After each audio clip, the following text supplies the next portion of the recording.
Hi, my name is Rob Denton and I'm a PhD student at The Ohio State University. I'm fascinated by amphibians, and this amphibian that I'm holding is especially unique.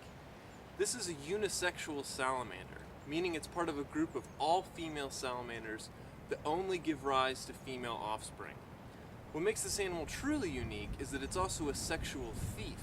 It can steal sperm from males of other salamander species and incorporate that in their offspring as well. Usually when two species can share genetic information, the result are inviable or sterile offspring. But these animals have been breeding successfully this way for almost 6 million years. How is that possible? How can an animal be sexual and asexual at the same time? Let's start by explaining how the transfer of DNA works normally in most sexual animals. Here we have a female and male spotted salamander that are interested in one another.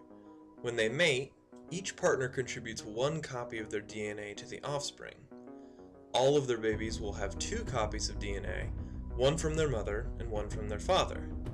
This is how you inherit some traits from your maternal side and some from your paternal side, a mixing of genetic material. So let's see what makes unisexual salamanders so strange. First of all, remember that there are no males, so let's get him out of here.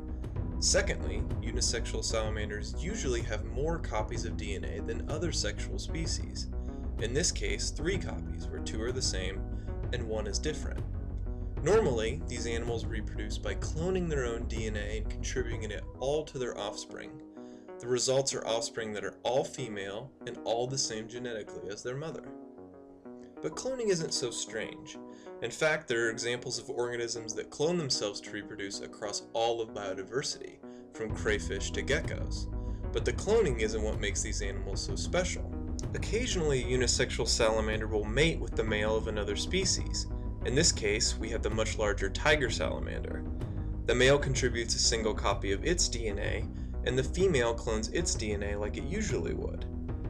When we examine the resulting offspring, we can get a mixed bag of genetic material.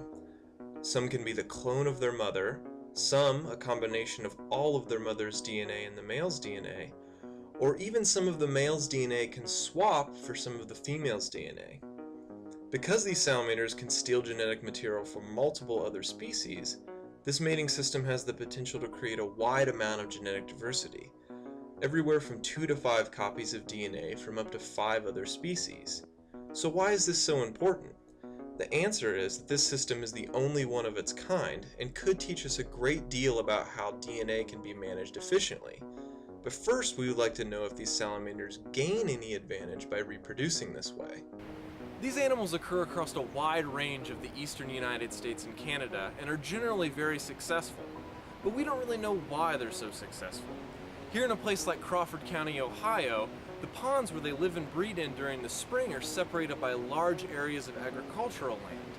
These fields are very difficult for salamanders to get across without drying out. What I'd like to know is if, because of their unique way of combining the genetic material from other species, these unisexual super salamanders are better equipped to handle this harsh terrain.